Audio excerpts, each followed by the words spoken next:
મને તમારા પુસ્તક ટ્રુથ વિધાઉટ અપોલોજીમાંથી એક ઉક્તિ વાંચવા મળી, જેમાં કહેવામાં આવ્યું છે કે is education about making a living or having a life worth living?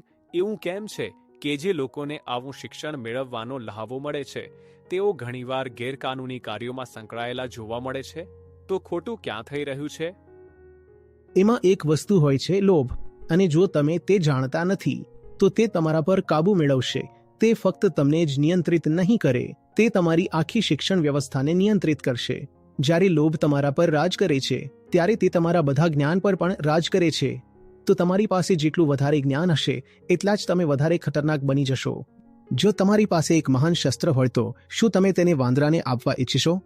આવી જ સ્થિતિ એવા લોકોની છે જેમની પાસે મહાન જ્ઞાન, ટેકનોલોજી અથવા મૂડી છે, પણ તેમની પાસે કોઈ આત્મજ્ઞાન નથી.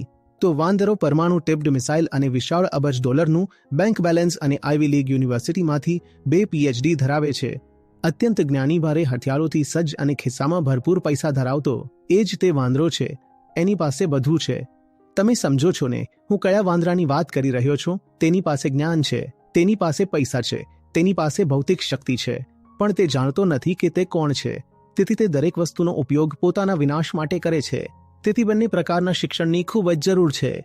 બાહ્ય જગતનું શિક્ષણ અને આત્મલક્ષી શિક્ષણ. સ્વાભાવિક છે પહેલા પ્રકારનું શિક્ષણ આપણે આપણા બાળકો અને યુવાનોને આપી રહ્યા છીએ, પરંતુ બીજા પ્રકારના શિક્ષણનો ખૂબ જ અભાવ છે.